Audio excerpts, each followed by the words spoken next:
BestBookBits.com presents Life 3.0, Being Human in the Age of Artificial Intelligence by Max Tegmark. How artificial intelligence affects crime, war, justice, jobs, society, and our very sense of being human. The rise of AI has potential to transform our future more than any other technology, and there's no better qualified or situated to explore that future than Max Tegmark, an MIT professor who's helped mainstream research on how to keep AI beneficial. How can we grow our prosperity through automation without leaving people lacking income or purpose? What career advice should we give to today's kids? How can we make future AI systems more robust so that they do what they want without crashing, malfunctioning, or getting hacked?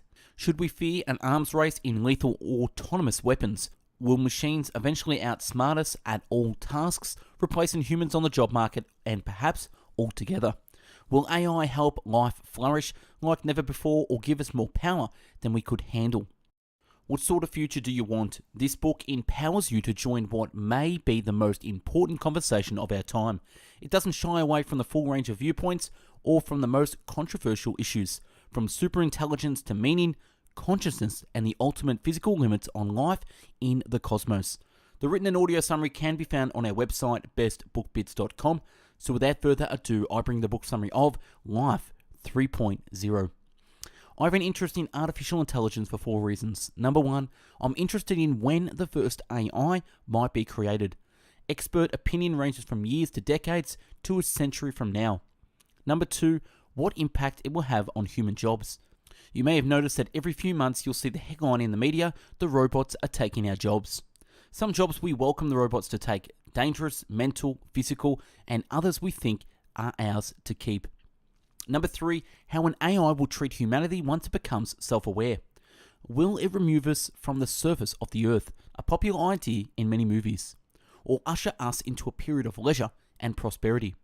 And number 4, I'm fascinated with the idea of AI rebuilding itself by rewriting its own code, perhaps releasing a new improved version of itself every day or every minute. Very quickly we will have no idea what it's thinking and no understanding of its code.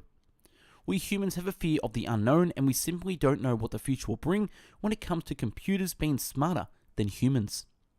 The author's purpose for the book is to acknowledge this uncertainty and prompts us to collectively make some choices now. Choices like, do we want AI to serve all of humanity and provide peace and prosperity for everyone? Or build autonomous weapons for a select few to allow us to fight more effectively with each other? Or is there a chance that if we do not prepare, that the AI will squash us like ants because we are an inferior life form? The beginning. The book begins with a prelude with a story of a possible near future. I found it so fascinating that I had to copy it out in full. It's just over 6,000 words, so it takes a 20-minute read. Read the prelude now and download 190 KB PDF. Find the link on the website bestbookbits.com. Now, have you seen the Netflix Black Mirror? The prelude reminds me of an episode that the show which explores possible technological futures which are frighteningly plausible. The end. The book ends with an epilogue which tells a story how the author founded the Future of Life, FLI Foundation, which held a conference where every notable AI researcher on the planet came together and co-wrote the Asilomar AI Principles, which I've included at the end of this article. The middle. And in the middle, the author, Tegmark, provides a comprehensive discussion of the benefits and dangers of AI. At the end of the chapter, Tegmark provides useful chapter summaries. I've provided most of these below, plus a few of my other favourite passages. Before we get into it, I have a confession to make. I found chapter 6 unfathomable. It got really deep into physics and I understood it not at all. I encourage you to buy Life 3.0 and read it yourself, but don't be afraid of just skimming reading chapter 6. Here are my notes on Life 3.0, Being Human in the Age of Artificial Intelligence by Max Tegmark. Chapter 1, Welcome the most important conversation of our time. Life, defined as a process that can retain its complexity and replicate, can develop through 3 stages. A biological stage, number 1, where its hardware and software are evolved. A cultural stage, 2.0, where it can design its software through learning, and a technological stage, 3.0, where it can design its hardware as well, becoming the master of its own destiny.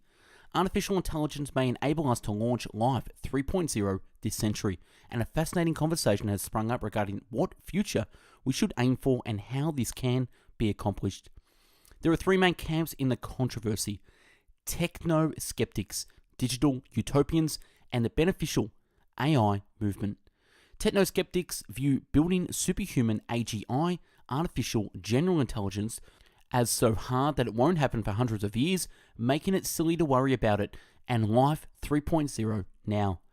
AGI is when the system can apply itself to a wide range variety of tasks, more like a human brain instead of having narrow expertise, such as only being good at chess or Jeopardy. Sheldon.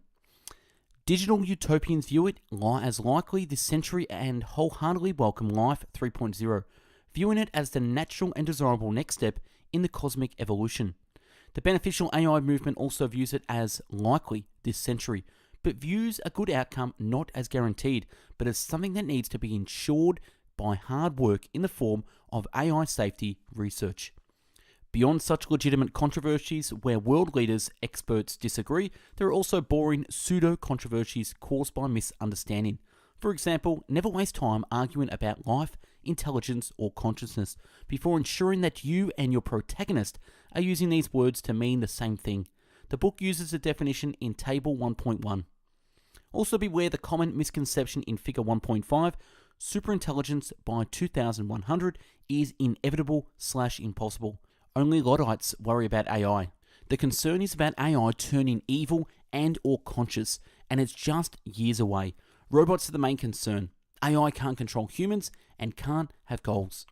In Chapter 2 through 6, we'll explore the story of intelligence from its humble beginnings billions of years ago to possible cosmic futures billions of years from now.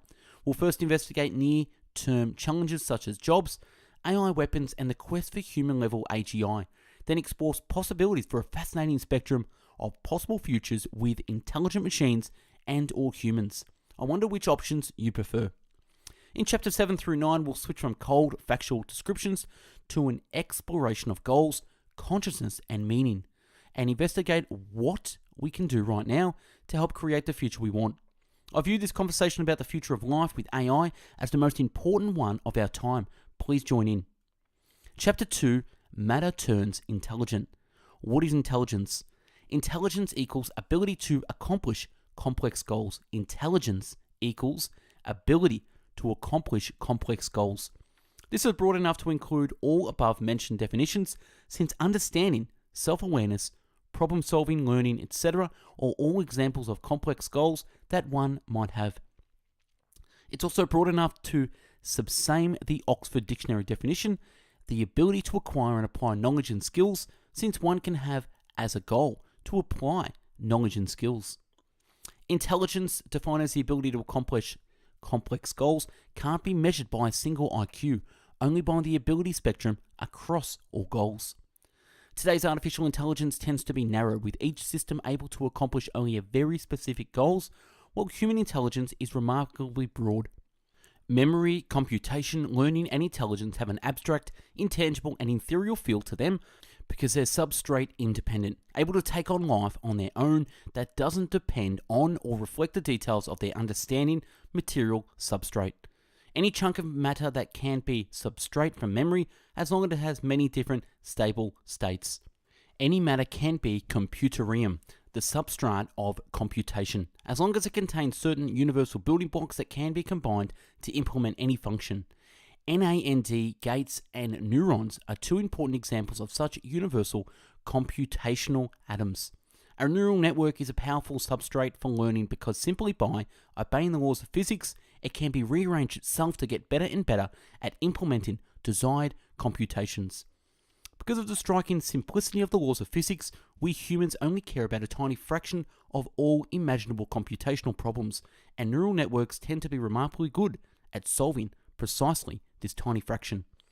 Once technology gets twice as powerful, it can often be used to design and build technology that's twice as powerful in turn, triggering repeated capability, doubling in the spirit of Moore's law. The cost of information technology has now halved roughly every 2 years for about a century, enabling the information age. If AI progress continues, then long before AI reaches human level for all skills, it will give us fascinating opportunities and challenges involving issues such as bugs, laws, weapons, and jobs, which we'll explore in the next chapter. Chapter 3, The Near Future: Breakthrough, Bugs, Laws, Weapons, and Jobs. Key questions. How can we make future AI systems more robust than today's, so that they do what we want without crashing, malfunctioning, or getting hacked? How can we update our legal systems to be more fair and efficient and to keep pace with the rapidly changing digital landscape? How can we make weapons smarter and less prone to killing innocent civilians without triggering an out-of-control arms race in lethal autonomous weapons? How can we grow our prosperity through automation without leaving people lacking income or purpose? AI applications. AI for space exploration, AI for finance, AI for manufacturing, AI for transportation. Elon Musk envisions the future self-driving cars will not only be safer, but will also earn money for their owners while they're not needed by competing with Uber and Lyft. AI for energy, AI for healthcare, AI for communication, laws, and robo-judges. All pending cases to be processed in parallel rather in series, each case getting its own robo-judge for as long as it takes. They could make it dramatically cheaper to get justice through the courts. Legal controversies. fMRI scans to determine what a person is thinking about, and in particular, whether they're telling the truth or lying. AI becomes able to generate fully realistic fake videos of you committing crimes. So if your self-driving car causes an accident, who should be liable? Its occupants, its owner, or its manufacturer? Legal scholar David Veldek has proposed a fourth answer: the car itself. Specifically, he proposes that self-driving cars will be allowed and required to hold car insurance. Weapons. The next arms race. Should there be an international treaty? Cyber war. Jobs and wages. Technology and equality. Career advice for kids.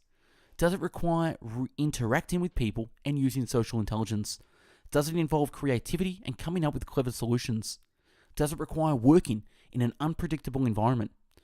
The more of these questions you can answer with a yes, the better your career choice is likely to be. This means that relatively safe bets include becoming a teacher, nurse, doctor, dentist, scientist, entrepreneur, programmer, engineer, lawyer, social worker, clergy member, artist, hairdresser, or massage therapist. Will humans eventually become unemployable? The vast majority of today's occupations are the ones that already existed a century ago, and when we sort them out by the number of jobs they provide, we have to go all the way down to the 21st place in the list until we encounter a new occupation: software developers, who make up less than 1% of the US job market. The main trend on the job market isn't that we're moving into an entirely new professions, rather we're crowding into those pieces of terrain in Figure 2.2 that they haven't yet been submerged by the rising tide of technology, giving people income without jobs. Technological process can end up providing many valuable products and services for free, even without government intervention. For example, people used to pay for encyclopedias, atlases, sending letters, and making phone calls, but now anyone with the internet connection gets access to all these things at no cost, together with free video conferences, photo sharing, social media, online courses, and countless other new services. Human-level intelligence. Chapter summary. Near-term AI progress has the potential to greatly improve our lives in myriad ways, from making our personal lives, power grids, and financial markets more efficient, to saving lives with self-driving cars, surgical bots, and AI diagnosis systems. When we allow real-world systems to be controlled by AI, it's critical that we learn to make AI more robust, doing what we want it to do. This boils down to solving through technological problems related to verification, validation, security, and control. This need for improved robustness is particularly pressing for AI-controlled weapon systems, where the stakes can be huge. Many leading AI researchers and roboticists have called for an international treaty banning certain kinds of autonomous weapons to avoid an out-of-control arms race that could end up making convenient assassination machines available to everybody with a full wallet and an axe to grind. AI can make our legal systems more fair and efficient if we can figure out how to make robo-judges transparent and unbiased. Our laws need rapid updating to keep up with AI, which poses tough legal questions involving privacy, liability, and regulation. Long before we need to worry about intelligent machine replacing us altogether, they may increasingly replace us on the job market. This need not be a bad thing, as long as society redistributes a fraction of the AI-created wealth to make everyone better off. Otherwise, many economists agree equality will greatly increase. With advanced planning, a low-employment society should be able to flourish not only financially, with people getting their sense of purpose from activities other than jobs. Career advice for today's kids: go into professions that machines are bad at, those involving people, unpredictability, and creativity. There's a non-liable possibility that AGI progress will proceed to human levels and beyond. We'll explore that in the next chapter. Chapter 4, Intelligence Explosion. If we one day succeed in building human-level AGI, this may trigger an intelligence explosion, leaving us far behind. If a group of humans manage to control an intelligence explosion, they may be able to take over the world in a matter of years. If humans fail to control an intelligence explosion, the AI itself may take over the world even faster. Whereas a rapid intelligence explosion is likely to lead to a single world power, a slow one dragging on for years or decades may be more likely to lead to a multipolar scenario, with a balance of power between a large number of rather independent entities. The history of life shows it self-organizing into an ever more complex hierarchy shaped by collaboration, competition, and control. Superintelligence is likely to enable coordination on even larger cosmic scales, but it's unclear whether it will ultimately lead to a more totalitarian, top-down control or more individual empowerment. Cyborgs and uploads are plausible, but arguably not the fastest route to advanced machine intelligence. The climax of our current race towards AI may be either the best or the worst thing ever to happen to humanity, with a fascinating spectrum of possible outcomes that we'll explore in the next chapter. We need to start thinking hard about which outcome we prefer and how to steer it in that direction, because if we don't know what we want, we're unlikely to get it. Chapter 5, Aftermath, the next 10,000 years. The current race towards AGI can end in a fascinating broad range of aftermath scenarios for upcoming millennia. Superintelligence can peacefully coexist with humans either because it's forced to, enslaved God scenario, or because it's friendly AI that wants to libertarian utopia, protector God, benevolent dictator, and zookeeper scenarios.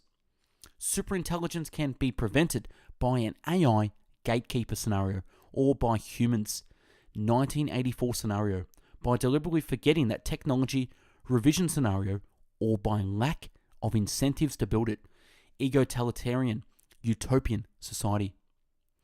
Humanity can go extinct and get replaced by AIs, conquered and descended scenarios, and by nothing self-destruction scenarios. There's absolutely no conscience on which, if any, of these scenarios are desirable, and all involved objectionable elements. This makes it all the more important to continue and deepen the conversation around our future goals, so that we don't inevitably drift or steer into an unfortunate direction. Chapter 6, Our Cosmic Endowment, the next billion years and beyond. Here's where the books got deep into physics. I understood very little of this chapter, so no notes from me. And Chapter 7, Goals. Figuring out how to align the goals of a superintelligent AI with our goals isn't just important, but it's also hard. In fact, it's currently an unsolvable problem. It splits into 3 tough sub-problems, each of which is a subject of active research by computer scientists and other thinkers. Number 1, making AI learn our goals. Number 2, making AI adopt our goals. And number 3, making AI retain our goals. To learn our goals, an AI must figure out not what we do, but why we do it. We humans accomplish this so effortlessly that it's easy to forget how hard the task is for a computer, or how easy it is to misunderstand.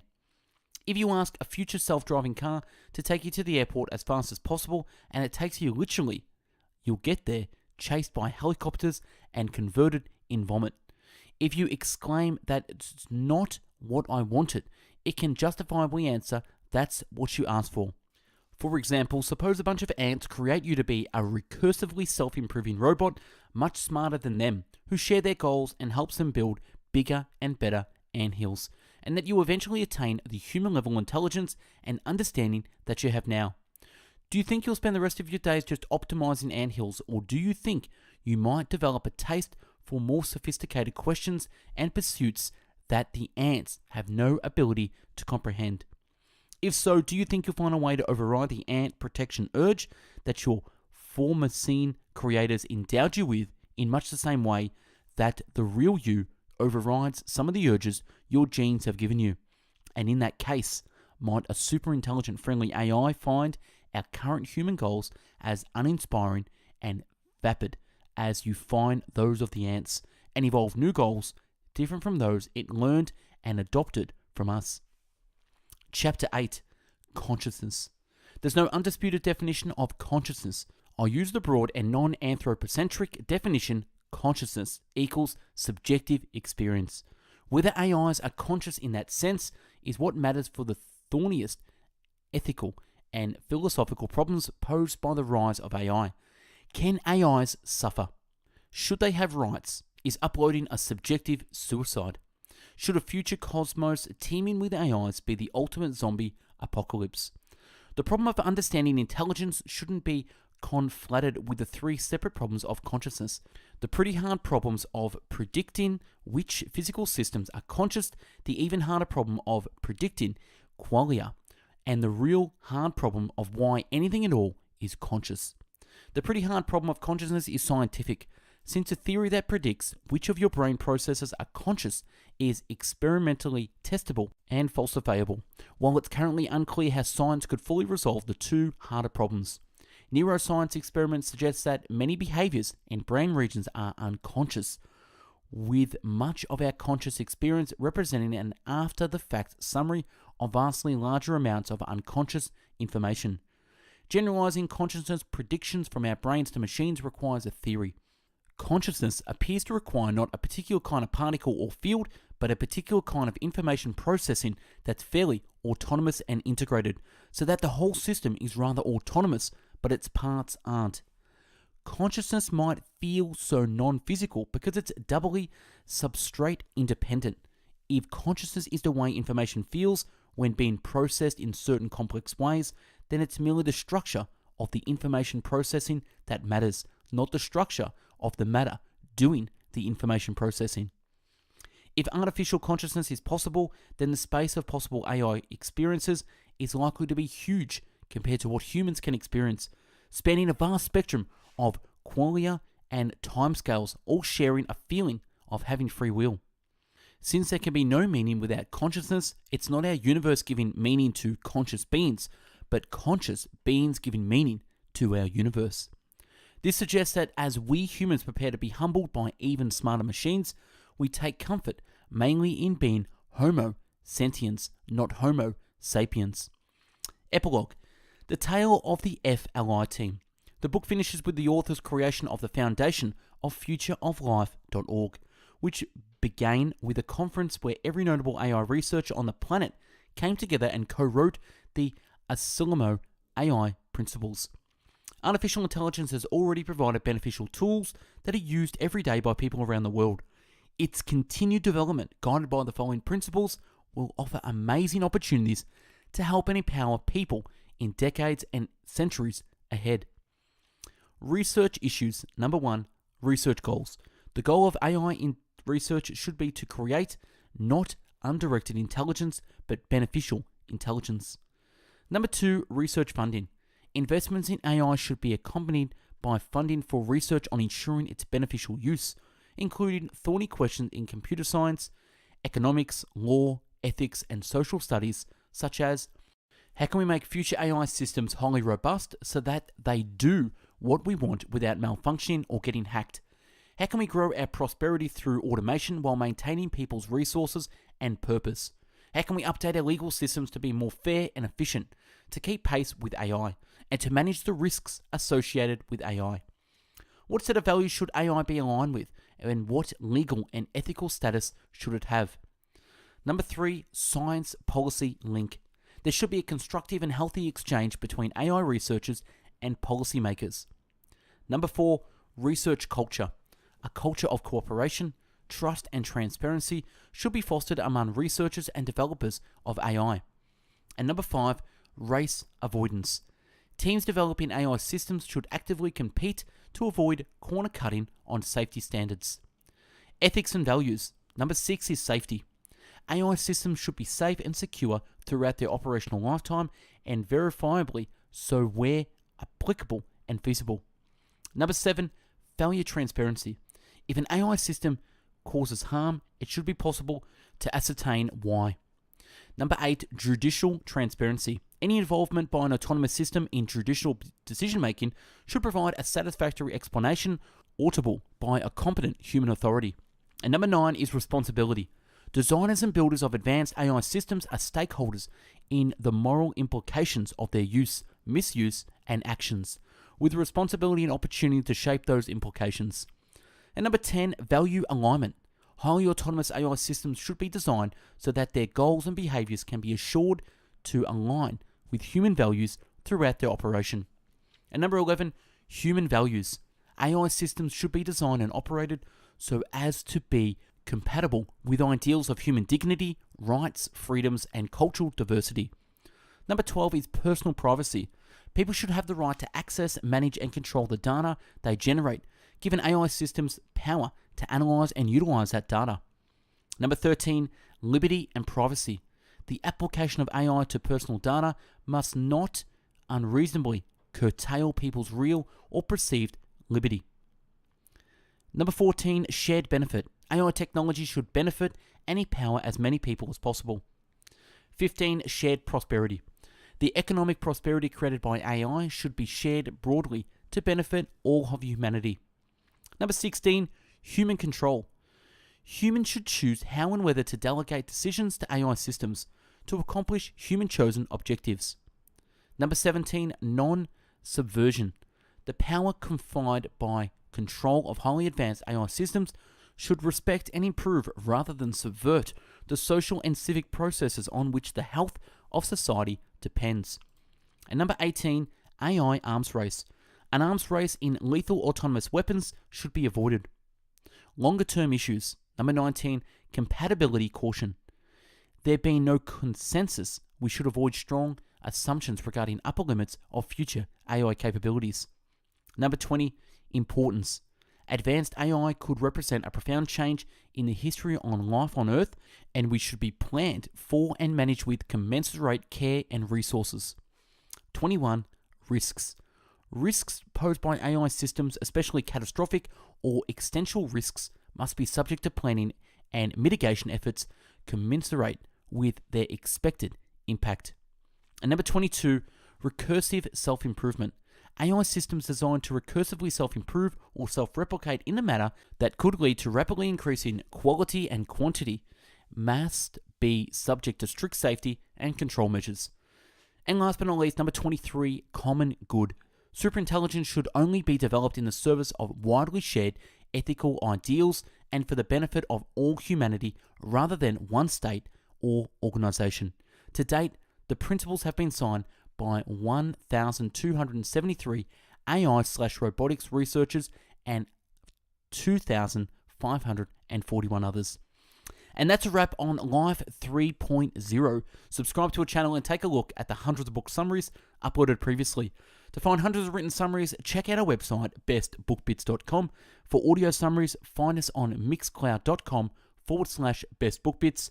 If you want to help and be a contributor, get involved in the channel by reading a book, writing a summary, and emailing us at info@bestbookbits.com to have it featured.